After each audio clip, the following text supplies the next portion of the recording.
So we talked about existence of God already, yeah? If I bring you evidence that Prophet Muhammad is a prophet, then logically you should accept that he was a messenger. Would you agree? Okay, yeah. Okay, if I bring you compelling evidence. Yeah. Okay, now, future point. Can someone tell you about the future with the following criteria? Clear claims about the future, not self-fulfilling. Meaning I don't say I'm going to drop the book, then I drop it myself, yeah? I don't fulfill the prophecy myself. Claims which are numerous, not one or two, because you can make a lucky guess.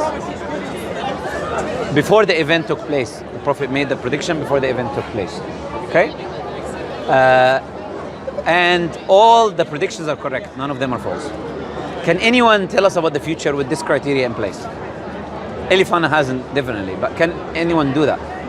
Okay, if Prophet Muhammad were to do that, is that evidence that he's a messenger of God or not? And he says it's not my knowledge, it's the knowledge of the creator of the universe who's not bound by present, past and future. He knows everything. And if he were to bring this criteria, would you say that's compelling evidence that he's a messenger of God or not? Yes or no? Okay, no, why not? If he was able to do it, why are we not able to do it? And if he's not a messenger, how would he was able to do it then? Then why would you say Elifan is a messenger? Sorry? Why would he say Elifan is a messenger? Because she doesn't fit the criteria. If her predictions are not before the events, if she made mistakes, that would mean that it's not from God, because God doesn't make mistakes. But apparently she didn't make mistakes. Do you see the criteria that I said? No, but in order for you to say that, you have to have had research what she said.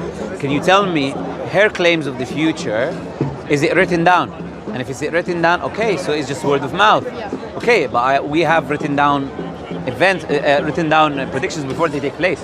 What if? And we have a system of knowing that they were before coming into place. If she was to write these down, this is all not factual, but if she was to, yes, 1,000 years from now, some person could say, I believe in this Elefana woman, because she wrote them down and these predictions are coming true. Yes. Right? With the criteria, all of it, not just before the events. Then would you say this woman is similar to, I don't know if it's the right to compare to a prophet? No problem, yeah. I would say this woman, if she claimed to be a prophet, she is a prophet. Because logically, if we are in a universe, we're bound by the laws of the universe. We cannot access the future because we're bound by the laws of time and space. But the creator who created the universe is not bound by the laws of time and space. So he can tell someone about something that is going to happen in the future. So if she did every time make numerous claims and all of them happen, which is not possible, and this is the claim we're making, there is no one in the history who done it except Prophet Muhammad, which gives him the qualification to be called the messenger of God. But I'm asking you still, why are you then saying it is not sufficient criteria? Why? I don't know. Okay, but then you have to be consistent, right? Logically. If they don't have an answer, then you should accept if it's logically making sense, right? That if he wasn't a messenger, he would not access this. It's impossible because it's not in our boundaries as human beings.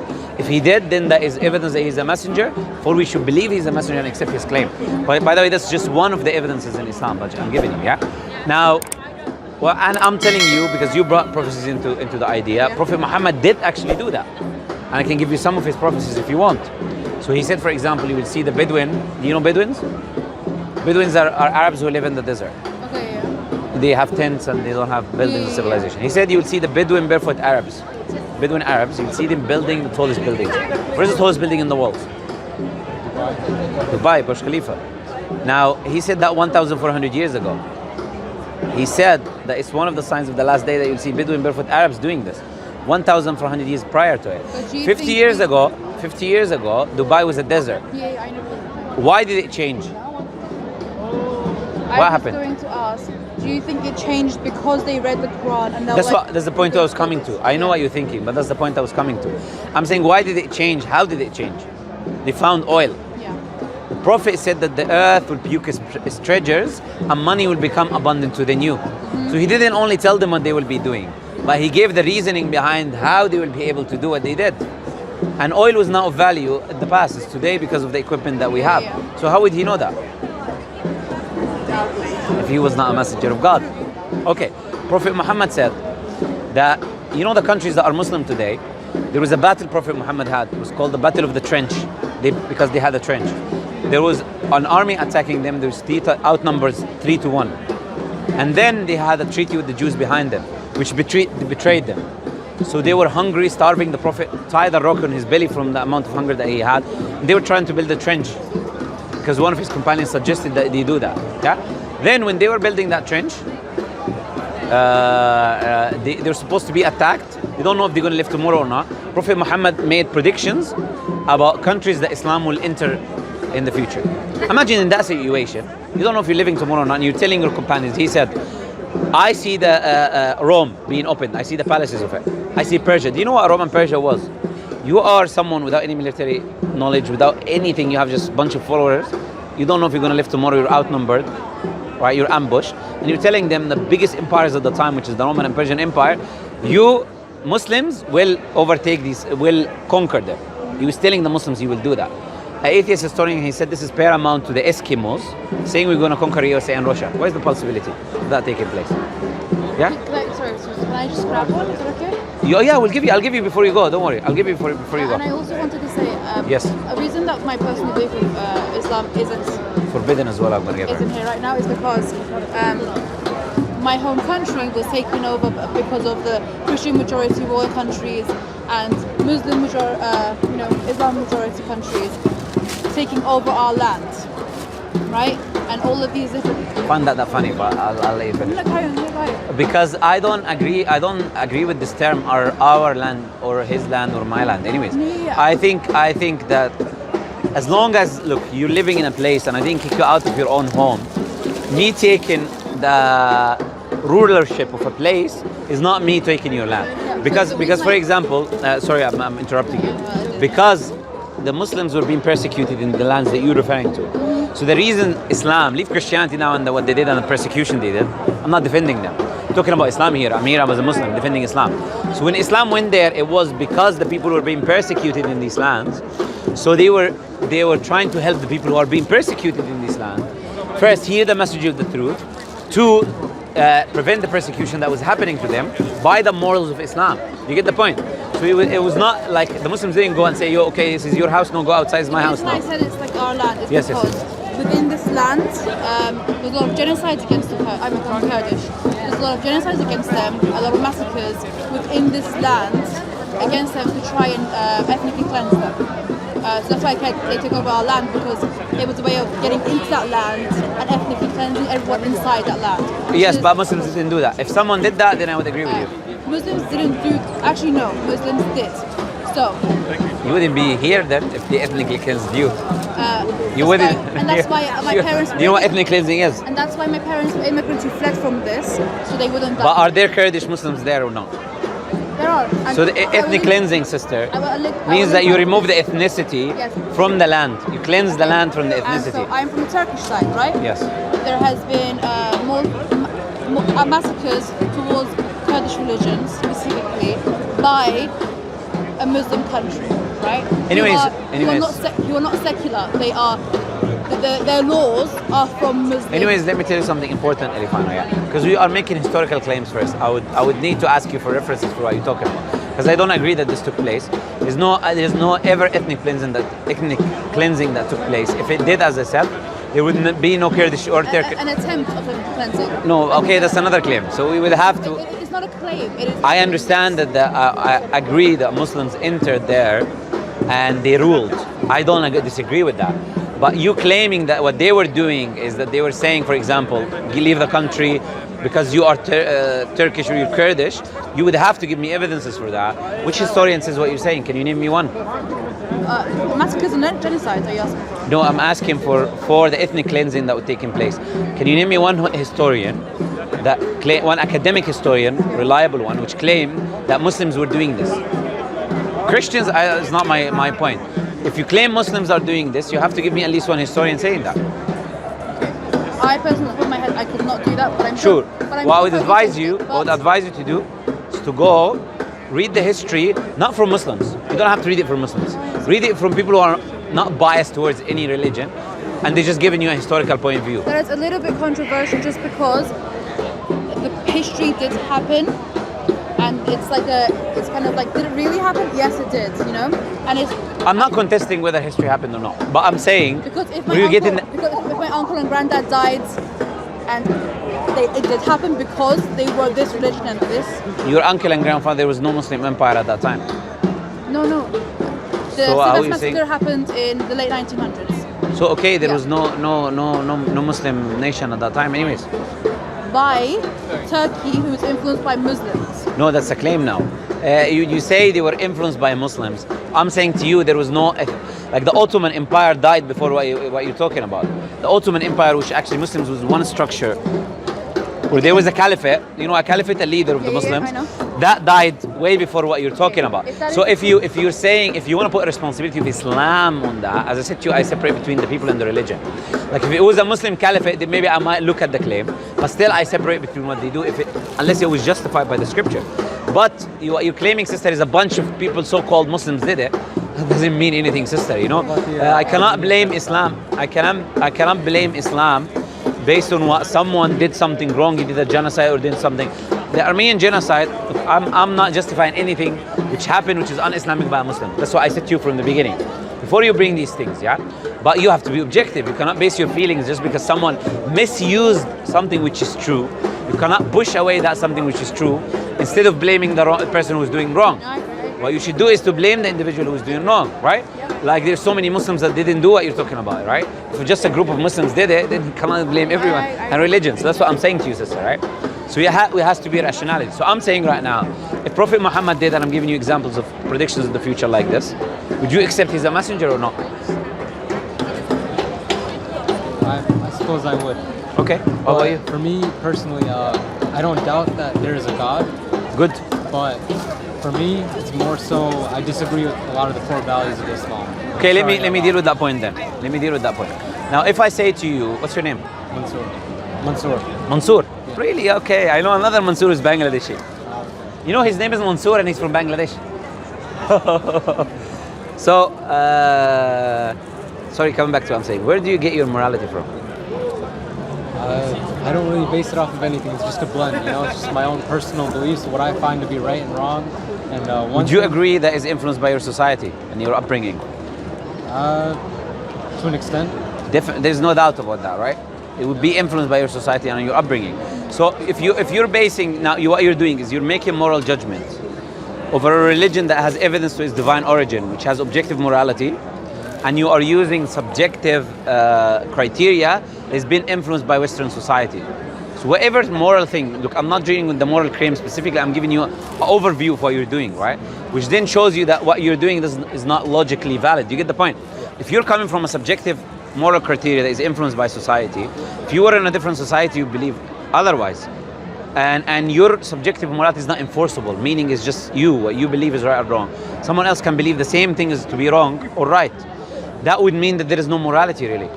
It's just a construct of the mind based on your societal upbringing. So on what basis, on what criteria are you using to disagree with Islamic morality?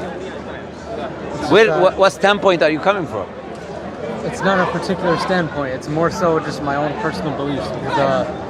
It's what do you call it? Where does it come from? You get the point. It comes from a Western influential society. If you lived all your life in Bangladesh, which I'm assuming you haven't, I'm assuming you were born here, and you lived your life here and you studied in university here, I can tell you all of that about you without meeting you. So that's what you did, and because you did that, you have the values that they have, and I was telling her as well, when she mentioned spirituality. Subconsciously, you have that without knowing. So you're disagreeing is just you're disagreeing based on an idea of Assalamu alaikum. You're disagreeing on a basis of a liberal Western moral framework, which is subjective. Not entirely. Give me an example of something you disagree with. I disagree with stoning to death. Stop here. Stop here. Yes, stoning to death because of what? Anything. But many countries today have a death sentence. Why does it matter? I don't agree with death sentence. Oh, you don't agree with the sentence at all. So if I go and let's assume I did what the guy who was in Germany did. We don't even need to mention his name. And I killed 7 million Jews or something like that. Yeah. You believe I should not have a death sentence. Is that what you're saying? If I go to the park and then rape little children up day and night, families of little children, you believe I don't deserve to die? It's slightly I see what you're different saying, but here's the thing. No, he right? said he doesn't believe in death sentence at all. I know, I'm saying but in any scenario. with stoning to death. It's why are they stoning to death? No, I'm going to answer why, but no, you're staying. I'm going to answer. Yeah, Khalid is with me and he was in the UK. Isn't it Shouldn't it be disbelief? shouldn't it be from the perspective that that it should be in the hands of Allah, not the hands of us? But it is in the hands of Allah. Look, if I'm the ruler and I tell you, what's your name? Mansoor again, sorry I forgot. If I tell you, Mansoor, go slap this guy in the face, still in my hands, you're just enforcing my judgment, right? We are saying that the ruling of stoning comes from Allah, right? So we are just people who are enforcing that law which is already in place. So we agree with you. It should be to Allah. We're not the ones who determine that. It's an objective morality that comes from Allah. Allah is the one who determined X should have the punishment of Z. And Allah said that laymen should not implement it. It has to be an Islamic society and the government has to apply it. Do you understand? But again, do you agree with the capital punishment for certain crimes or not? Even on a liberal point of view, you would find the fathers of liberalism saying that they agree with the capital punishment. Like John Stuart Mill and John Locke. If you read the writings, they say that it does make sense and it is needed as a deterrent in society for certain crimes like treason. Yeah? So, and it exists in America and many other countries. Do you get the point? So there are death sentences for certain crimes. It all depends on the gravity of the crime and who is determining the gravity of the crime is high or low. Yeah? So you're saying it's subjective? I'm saying it is objective from an Islamic point of view, but if you want, even if you look at it from a liberal point of view, it becomes subjective and then there is measurement and who is measuring it. This is the subjectivity, you understand? In one land we say this is the gravest crime on a liberal point of view, on another land they say it's not. Like for example, they were putting the homosexuals to death before the 1960s. Now if you just talk about them and burn a flag, they put you in prison for 20 years. You get the point? It's a complete up and down of what they used to say. The point is very subjective. They used to believe X on a liberal framework and it changed to Z. You understand what I'm saying? I'm saying right now, you have to be precise because you're talking about Islam. So now would you agree with me that a punishment of a death sentence punishment is reasonable for certain crimes? Would you agree? Certain crimes. I can see why it's reasonable, but I would still disagree with it. Sure, but that would be an emotional point of view. Do you get the point? I see it as logical, not emotional. Sorry? I see it as logical. Because maybe it shouldn't be in our hands, and there could also be, But I answered that point. I said it's not in our hands. It is determined by the Creator. Okay. We're just implementing it. So why is it? Where is the logic behind not having it? Okay, I see what you're saying. Do you agree what I'm saying? Yeah? Okay. So we're saying it's logically consistent. Now the question is, which specific punishments that you think that you don't agree with, for example, when it comes to stoning? Do you have something in mind? Say something like adultery.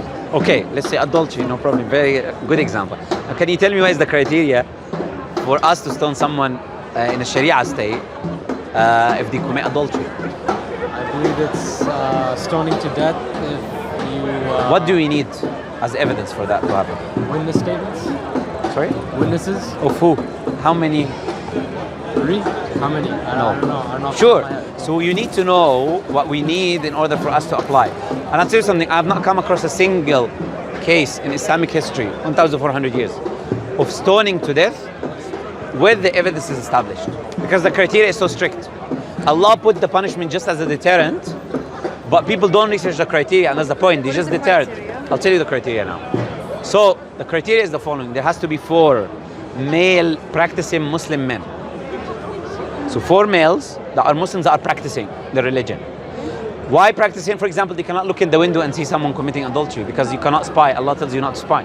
So if you are a practicing Muslim, you wouldn't spy. If you spy, your testimony is not accepted because you are going against Islamic rulings. Yeah? Why male? Sorry? Why male? Male is Islamic judgment. That's what Islam says. Yeah. Yes. So 4 male practicing Muslim men. Yeah. So even 4 females say it, there's nothing will happen. You see. So 4 male practicing Muslim men, they have to witness the act of penetration. So you don't see her entering someone's home. No. They have to see penetration with their own eyes, and then they have to willingly testify. They go and testify. X, Y, and Z took place. Now, this is impossible unless you do it in the street, in a public place, right? Which even in this country you would have offenses of public indecency. Yeah. Now, so that's why I have not come across a single case where that happens. But there are people who came and said, we want to be punished. Like Muslims, we want to be purified, we believe in the Islamic morality, we've done bad and I want to be punished. But I have not seen a single case of it being applied. Why? Because Allah put that criteria because He doesn't want to punish. Allah says in the Quran, مَا يَفْعَلُ اللَّهُ بِعَذَابِكُمْ. What would Allah do with your punishment? He's the creator, He doesn't need to punish you or anyone. You get the point? But Allah put it in a society to deter people from doing that, because you do not see the great gravity of that crime. When you commit adultery, when you break a family, when children are going to the streets, not having a family structure, there's so much things you're not seeing in that image. You think of it as just a simple lust that someone did something. No, there's much more to it. You get the point? Yeah. It can destroy society from within. That's why it's a big crime. That's why there is a big flag that Islam puts, which is, it's stoning. But then if you go into the details, you will see that Islam is so tolerant to the extent that you cannot even imagine. So this comes to apostasy. What else do you have? Just to clarify one more time. So you're saying the reasoning behind adultery being such a great crime is because it erodes family structure, right? No, I'm saying the reasoning is Allah said it is bad. But a wisdom we can see, from our human perspective, this is some of the wisdoms we can see. You get the point? Yeah. Like I can tell you something without telling you the wisdom, but you look at it, you realize, actually this guy is very wise. This is the wisdom behind why he was telling me not to do that. Do you get the point? Yeah. So we can see some wisdoms. This is some of the wisdoms we see. There's probably much more. This is some of the wisdoms that you see in society. It can destroy a woman's life. She can commit suicide. It's because she loved someone so much and he cheated on her, and that happens. I don't need to tell you, right? That happens. People commit suicide. Sometimes they kill their partner because they know that he cheated on them. So you might not see the gravity of the crime. If you look at the statistics and what it causes in society, you would realize there's so much wisdom behind that rule. Yeah? Does that make sense? Yeah. So what else do you have? I'm sorry to cut it short, but we do need to. Yeah. Wait one time. Sorry. Sure. Anyways. We'll definitely be having a conversation about it on our way home as well. Sure. Anyways, my advice to you is I invite you both to Islam, 100%, because this is what I'm trying to do here, right? If it makes sense to you, if it's consistent, take the step. It has to come from you. If it's logically consistent, I'm here. You can come any Saturday. I'm happy to have discussions with you. But as I said, try to be logical and look at the points of view, look at the evidences. You will always arrive to the conclusion that Islam is the truth, which is what I have done, yeah? Now, this book here, as I told you about prophecies, I didn't give you many, yeah? This book here will have some of the prophecies. And chapter 1 would have the criteria and false prophets, like you were telling me about Elifana, yeah? Perfect, thank you so much. This is where Prophet Muhammad's prophecy starts, and this is false prophets. You can read the book if you like, yeah?